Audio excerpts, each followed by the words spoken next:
Boa noite. O nosso portfólio hoje a nossa apresentação é do módulo B, fase 2, que tem como tema o povoamento e gamificação, uma estratégia de aprendizado.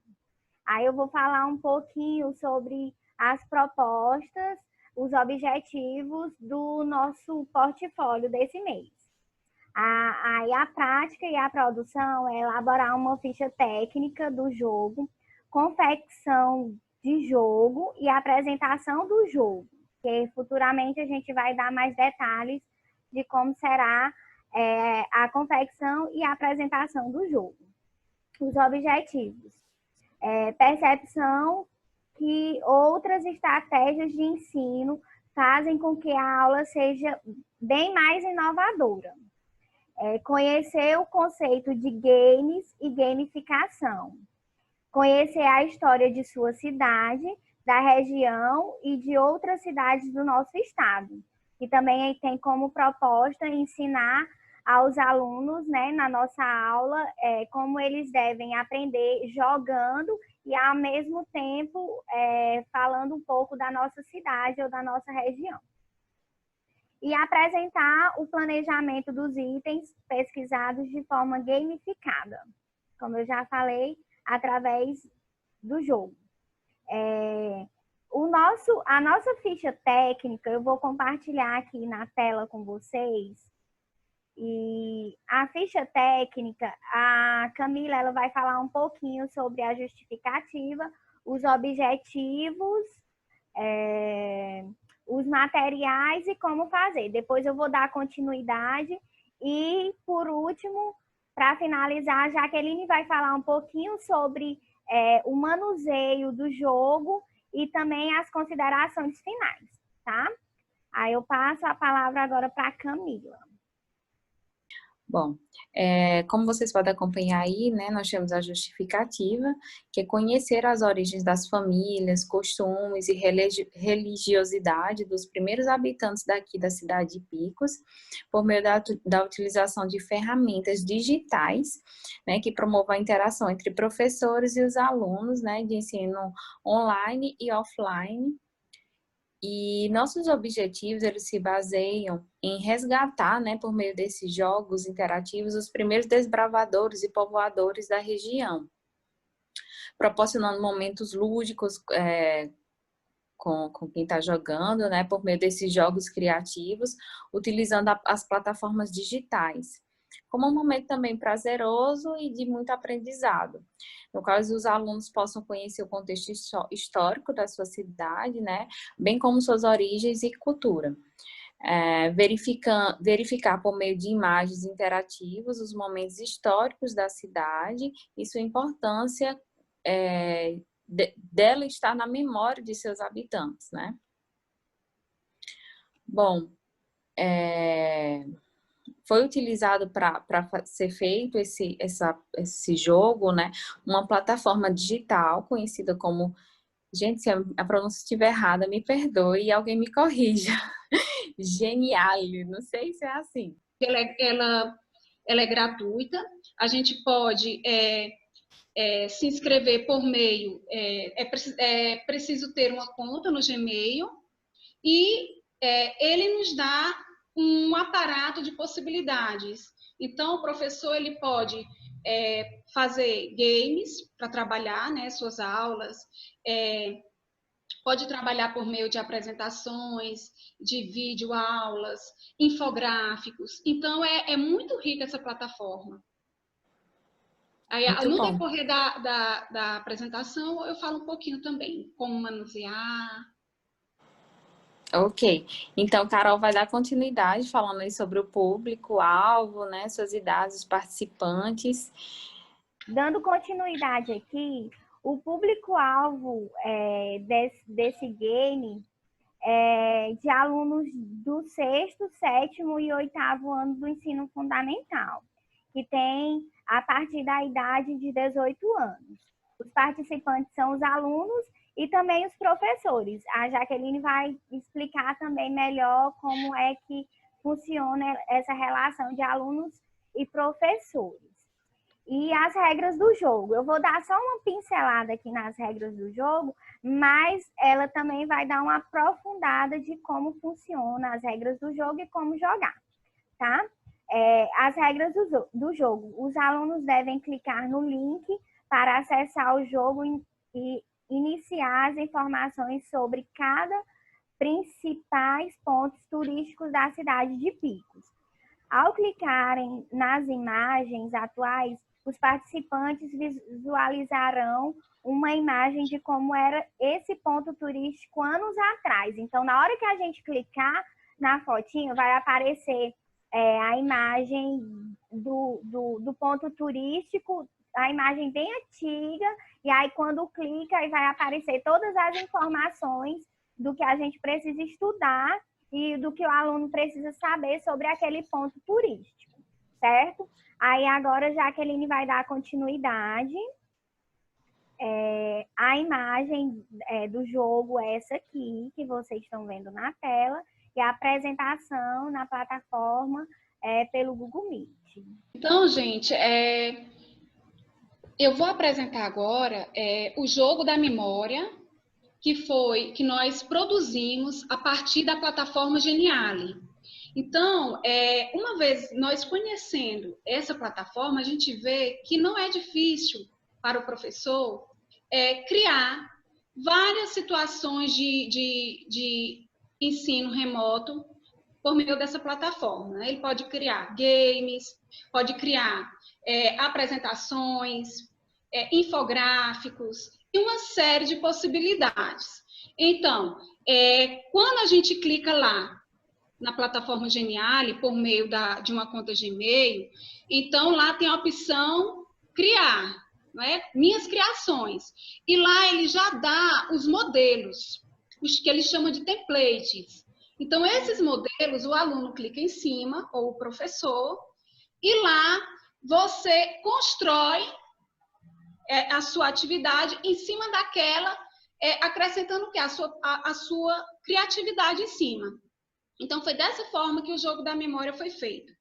Considerando a proposta que foi pedida, né, pela disciplina, pela Uninter, né, que eles nos pediram que falássemos sobre as origens da nossa cidade. Então, aqui nós procuramos trazer como que se deu digamos, a construção de Picos, né? As famílias históricas, porque ele partiu de um exemplo de uma cidade de Minas Gerais, em que lá ele fala sobre as origens, né? Que imigrantes compuseram a construção daquela cidade. E aqui nós nos baseamos em um site da internet que é sobre o Museu Albano, que aí ele fala sobre quais as primeiras famílias que constituíram a cidade de Picos. E também eu me baseei, né? Nós nos baseamos no livro Picos, os Verdes Anos 50, de Renato Duarte.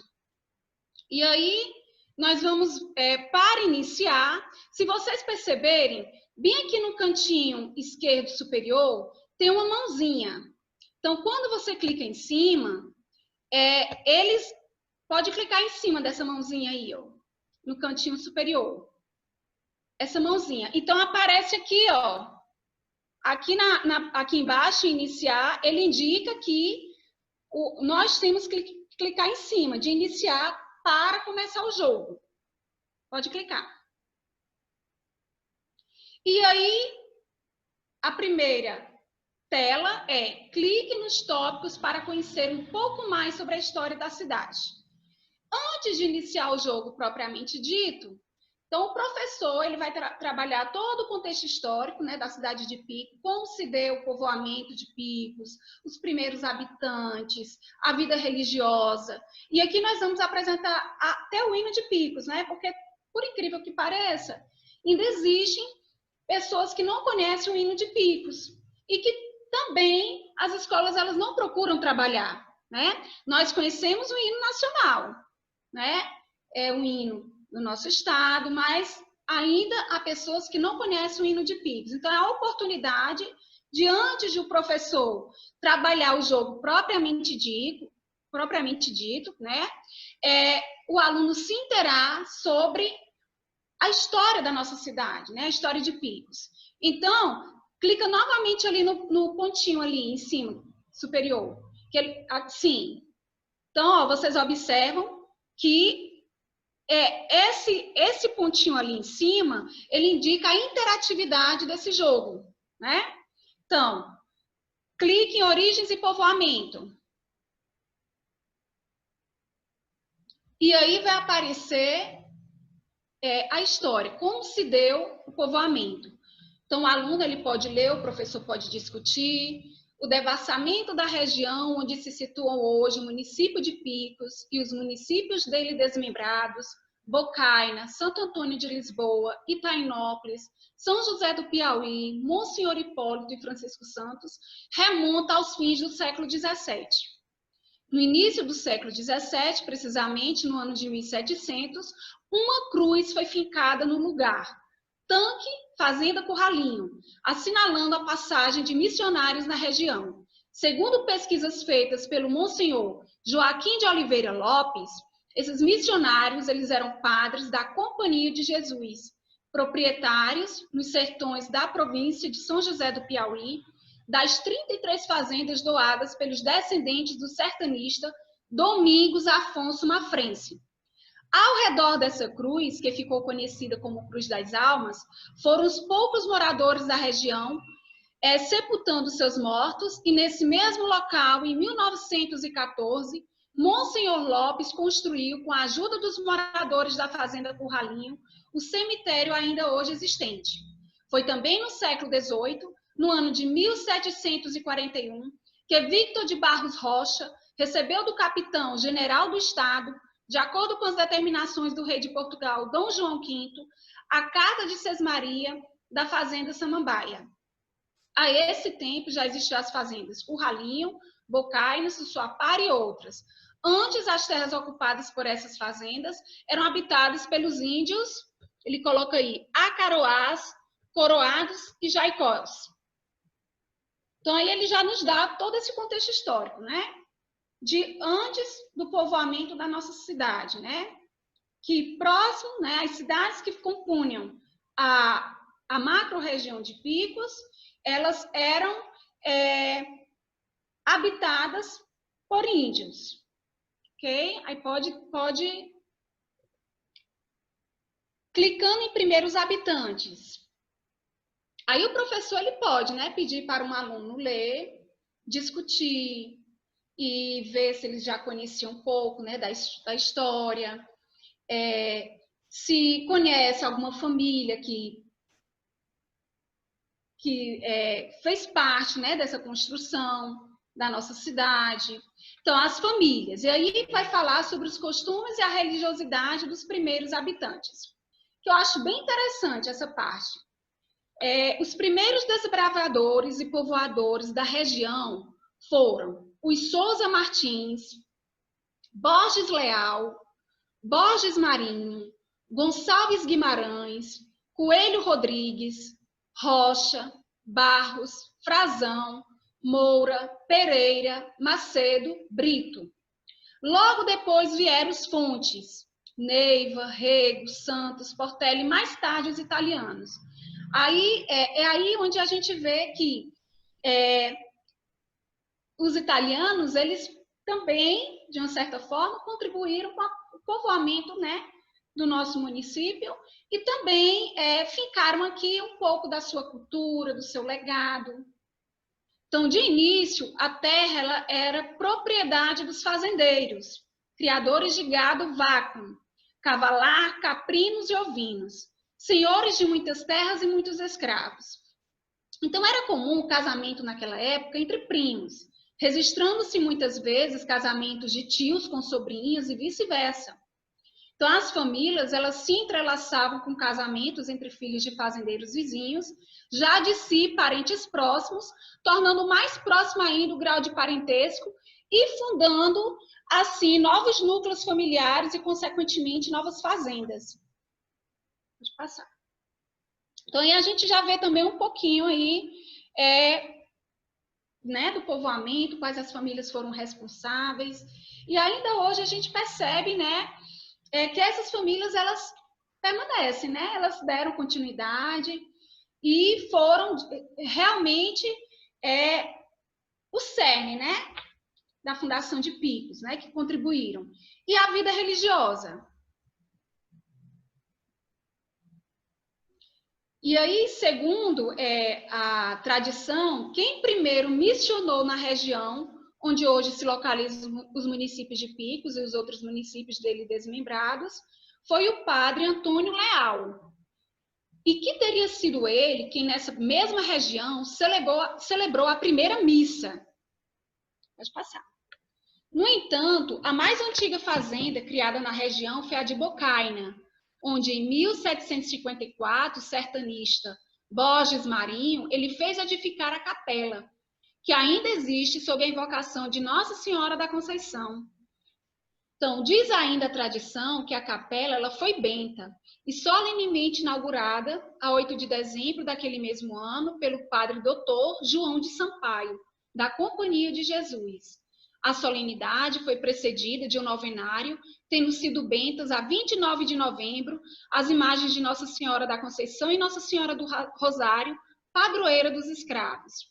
Então, até hoje, Nossa Senhora da Conceição, né, ela se tornou a padroeira de Bocaina, e é comemorado, né, dia 8 de dezembro, né, o dia de Nossa Senhora da Conceição, pelos moradores, né, pelos bocainenses, né? Isso já é resultado de toda uma tradição religiosa.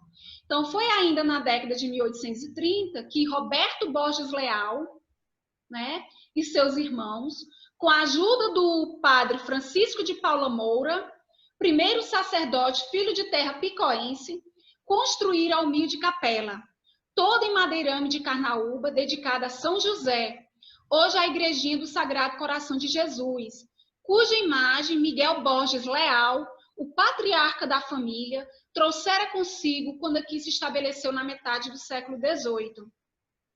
Ao redor da Capela de São José, foram se agrupando casas que deram origem ao povoado, vila e mais tarde a cidade de Picos. Então, a cidade de Picos, né, que antes era uma fazenda, como é colocado aí, ela começou, né, ali na região onde hoje nós temos a Igrejinha do Coração Sagrado de Jesus, que antes foi nomeada de Capela de São José. E só depois foi mudado o nome para a Igreja do Sagrado Coração de Jesus. Pode mudar. E aí nós temos o hino de Picos, né, que nós podemos também apresentar aos nossos alunos, que é um hino muito bonito, que retrata a história da nossa cidade, os valores, as riquezas, né, a cultura. Então, a gente pode apresentar o hino. E aí depois passemos para o jogo da memória. Pode clicar nele. Então, se você clicar na mãozinha lá em cima, no cantinho, pode clicar. Então, aparece aí os canais interativos. Então, aí já é bem explicativo. Ele diz, clique na foto, veja seu par e aprenda sobre as fotos. Então, nós falamos aqui sobre os principais aspectos históricos da nossa cidade. Aqui também ele vai apresentar os principais pontos turísticos da cidade de Picos, que é a Igrejinha do Sagrado Coração de Jesus, que foi ali, naquele ponto que se deu realmente o povoamento, né? As casas se construíram ao redor, né? Primeiramente se tornando vila e posteriormente cidade. Antes, bem no início, tínhamos uma cruz bem aqui em frente, né? A igrejinha, depois eles tiraram e colocaram do lado da igreja, ali na lateral, naquela pracinha, que é também um aspecto relativo à história da nossa cidade. E aí nós temos a Catedral de Nossa Senhora dos Remédios e a Avenida Getúlio Vargas e a Praça Félix Pacheco. Então, o aluno clicando em cada uma dessas imagens, ele vai ter uma referência sobre o local. A Igrejinha do Sagrado Coração de Jesus. Ela foi erguida entre os anos de 1827 e 1830 pelos portugueses Borges Leal e Borges Marinho. A Igrejinha do Sagrado Coração de Jesus, ela é uma espécie de símbolo para a população picoense, independente do credo professado. Então, dominando a visão de quem trafega pela Avenida Getúlio Vargas, o templo é administrado pelo apostolado da oração e faz parte também da religião dos picoenses, né? Vocês sabem que todos os anos, no mês de junho, os fiéis, né, eles se reúnem ali ao redor da igreja para prestarem, né, sua homenagem, né, ao Sagrado Coração de Jesus. Somente esse ano, com a pandemia, é que não houve essa celebração. Mas todos os anos, os picoenses, né, eles se reúnem ao redor da igrejinha. A avenida ela é até fechada por conta dos fiéis que ficam ali. E esse ano foi diferente, né, por conta da pandemia. Tudo bem, pode. Aí tem aí, gente, olha, ali quando clica, a gente vê a igreja lá antes, né? Quando ela foi construída. Olha, vocês percebem, essa imagem ela é bem antiga, certo? Nós não vimos ainda aí asfalto, ok? Podemos passar para a próxima imagem. Não, aí, só para... Quando você clica na Getúlio Vargas, aí temos também uma referência. Durante a década de 30, Picos e região vivenciam uma grande seca. No entanto, é nessa mesma década que surge a primeira Rua Larga, que antes era chamada de Coriolano de Carvalho, atualmente chamada de Avenida Getúlio Vargas, que é a principal avenida de Picos. Pode... aí vai aparecer a foto de antes, olha, para o aluno depois associar no jogo da memória, né? Aí vocês percebem, né, como era antes, né, Avenida Getúlio Vargas. Como ela era antes e hoje. Ok. E a gente olhando assim antes, a gente vê o quão é bonito, né, a história, né, o tempo, né? Pode clicar em cima. E aí nós temos a Catedral de Nossa Senhora dos Remédios, que ela é considerada a 7ª maravilha do Piauí. Ela é muito imponente, bonita, né, a nossa catedral. Então, tem uma arquitetura neogótica. A Catedral de Nossa Senhora dos Remédios é um dos principais cartões postais de Picos. E ela fica muito mais bonita à noite, né, quando ela fica iluminada. Situada no centro da cidade, ela é palco de muitos eventos religiosos da cidade. Ela foi criada entre os anos de 1847 e 1871, com a chegada da imagem de Nossa Senhora dos Remédios, em 31 de dezembro de 1847, trazida por um escravo a pé da Bahia, que em troca ganharia a liberdade até a construção da igreja-sede no ano de 1871, por ato do padre José Antônio Maria Pereira Ibiapina, conhecido por Frei Ibiapina. Então, atualmente, ela é conhecida como um dos maiores e mais... olha aí, gente. Maiores e mais belos templos católicos do Nordeste. Sendo eleita aí, então, ela foi eleita a 2ª maravilha do Piauí. Okay? Aqui no livro Picos, os Verdes dos anos 50, ele fala detalhadamente dessa construção, né, da catedral, como se deu. Que muitos fiéis, né, eles contribuíram para a construção da igreja.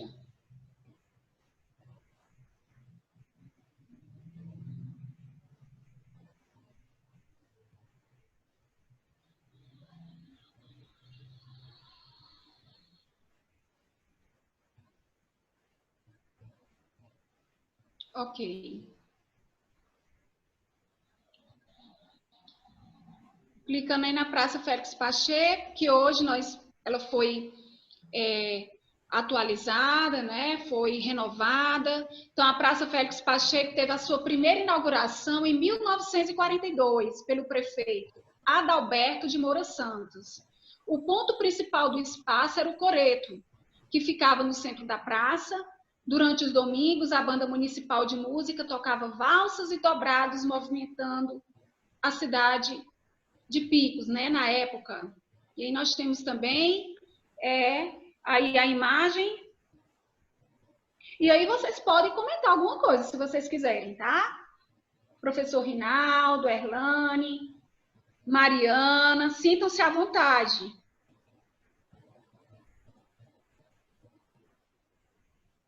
Então, vocês podem perceber que hoje ela está parecida, né? Com a reforma, ela ficou um pouco parecida aí, né? Ok.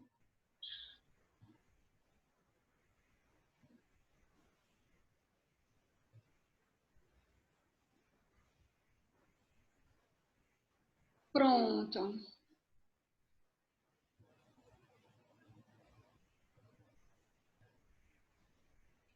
Aí, pronto. Aí, depois do aluno conhecer um pouco, né, do contexto histórico, dos principais pontos turísticos, aí nós vamos iniciar o jogo propriamente dito. Aí, clica em começar. Aí, observa as imagens e memoriza a sequência. Então, pede bem para quando clicar lá, você vê também a interatividade, né? Então, nós temos aí, ó, a catedral, a praça, a Igrejinha do Coração de Jesus e a avenida, olha. Catedral de Nossa Senhora dos Remédios. Olha. Clica de novo aí rapidinho.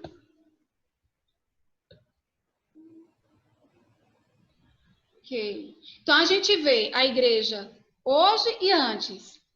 E assim sucessivamente. Próxima. Aí, vamos aí. A Catedral de Nossa Senhora dos Remédios. Onde ela se encontra? Pode passar para a próxima. Então, a Praça Félix Pacheco. Onde é que ela se encontra aí? Aí tem que memorizar o antes, né? O atual. E onde é que ela se encontra. E aí a gente, nós estamos aqui, mas aí pode ter essa interação, né? O professor, né, com os alunos. E aí, se um fala, o outro erra, mas aí o outro vai, não, é o número 3, o outro, não, é o número 4. E aí vai... acertei. Muito bem. E aí, à medida que vai acertando, vai passando para a próxima. Igrejinha do Sagrado Coração de Jesus, que aí nós temos a imagem de como era antes, né? E aí ele associar. Acertou. Muito bem. E a Avenida Getúlio Vargas. Ok. Pode passar para a próxima. Jogo concluído. Porque aqui foi uma pequena explanação, mas aí a gente pode construir outros jogos, né? Tem esse, mas também tem outros jogos que você pode só mudar o tipo de jogo. É bem fácil nessa plataforma, a plataforma Geniali. E é uma forma de apresentar, né, ludicidade, né, a aprendizagem, e fazer com que os alunos aprendam brincando, não é? E aí pode ser, como é que a gente faz? Depois de construído esse jogo, ele é compartilhado por meio de um link. Então, o professor pode compartilhar lá no Classroom, né, no Google Sala de Aula, pode compartilhar por WhatsApp, pelo grupo de WhatsApp, por e-mail.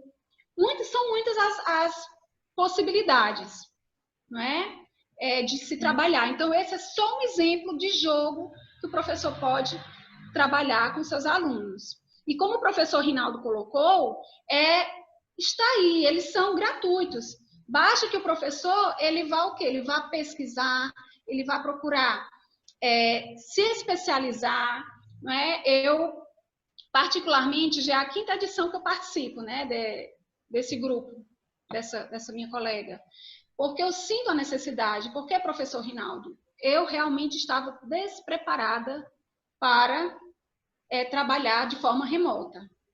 Porque, como se diz, eu tenho mais de 20 anos de sala de aula, mas é aquela mesma coisa, né? Costumo trabalhar com aula dispositiva, e aí a gente tem os slides e tudo, né? A questão, né, de você trabalhar PowerPoint e tudo. Mas trabalhando a parte de gamificação, não. E aí vocês podem fazer algum comentário, acrescentar mais algo que vocês queiram. Mas olha, primeiro que eu aprendi aí um pouquinho de história, né? Da cidade que eu vivo. Enquanto alguns falam, ainda criticam a nossa cidade, eu amo essa cidade aqui. Aí a gente, hoje eu aprendi um pouquinho mais sobre ela. Um outro ponto é que já está encerrando a apresentação? Pode. Se mais alguma coisa aí. Não, pode comentar. Agora a gente está abrindo para os comentários. Tá. Porque, assim, isso que vocês construíram, não importa se você teve auxílio de uma outra professora, não interessa. O interessa é que vocês viram que tem fundamento isso aí. Se seguir o caminho, porque assim, vocês alimentaram, vocês sabem qual é o caminho a percorrer para criar uma estrutura dessa aí. Isso aí dá uma oficina, gente. Isso dá uma oficina pedagógica, isso aí. Tá? Então, dividindo professores por área, né? Isso aí é riquíssimo. É claro e evidente que pode ser mais extenso. Vocês só fizeram uma explanação, né? E a gamificação, ela engaja, né? Ela engaja o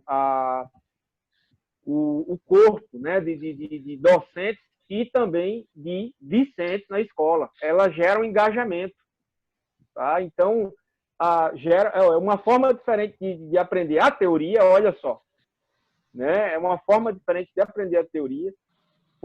Eu não sei qual foi, para que série vocês fizeram esse game, né?